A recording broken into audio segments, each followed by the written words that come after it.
You might be asking, why talk about UKIP in the context of a local election? Well, whether we talk about post offices, whether we talk about rubbish collection, whether we talk about wind turbines or the new light bulbs we have to put in our houses, all of this now comes to us as a result of a mass of European Union laws and directives. And yet nobody wants to talk about it. The Conservative, Lib Dem and Labour parties would rather it wasn't discussed. They don't want you to know the extent to which our everyday lives are now decided by bureaucrats based over in Brussels. The UK is putting increasing efforts into eco-friendly ways of disposing of our rubbish and recycling, so we can reduce the amount of waste going into landfill sites.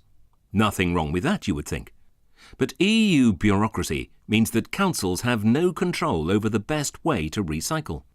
By 2020, the EU's landfill directive tells us that around half of UK waste has to be diverted from landfill, and to make sure councils do it, they've imposed a UK landfill tax of £32 for every tonne of waste your council brings to a site.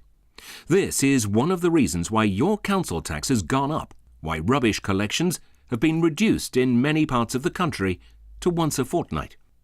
Despite strong local opposition, some councils are installing computer chips in wheelie bins in preparation for charging for the rubbish you put in.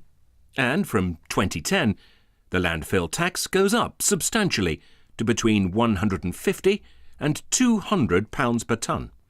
The UK Independence Party wants to free local councils to do what they were elected to do, to make the best decisions, to provide the best quality services at the best prices.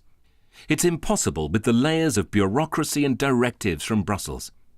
Over 100,000 new regulations have come into force since 1972 as a direct result of Britain's EU membership. UKIP says enough is enough. We want to leave the EU and trade with them, not be taken over by them. The EU insists that the size of postal market reserved for national monopolies has to be reduced, and that the UK government would need permission to grant any state aid. So in 2003, the British government signed away the Royal Mail's right to control its own finances, when a deal limiting government grants to help them was struck with the EU.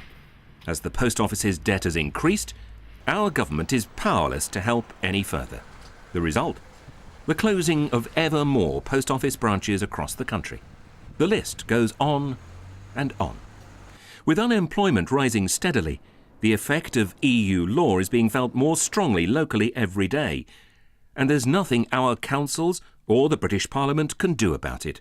Over 75% of our laws are made in Brussels. But one area of European legislation affects local councils more than any other. In the list of countries in the EU receiving migrants, we are top of the list. The signs of population growth are evident throughout the UK, not just in the cities. Have you noticed how many more traffic jams you're caught in? How much harder it is to get your children into your choice of school? Seen cutbacks in local health services? Too many people chasing too few resources. And it will get worse. The right of entry into Britain has been granted to all states, including the newest EU members, such as Bulgaria, Romania, Latvia, Slovakia and Slovenia, to name but a few. Local councils just can't cope, and the cash has to come from somewhere. So, higher council taxes from you. Britain pays £40 million a day to be a member of the EU. How many more local hospitals would that buy? How many new or renewed schools? How many more police, nurses, carers for the old and vulnerable? Think of the possible cuts in council taxes. With the banking crisis and recession accounting for billions of pounds of central government cash, there's less money for local services. Now, more than ever, we need to be getting value for our money. So I want you to use these elections to go out there to vote UK Independence Party and to send our politicians at every level a message that they simply won't be able to forget.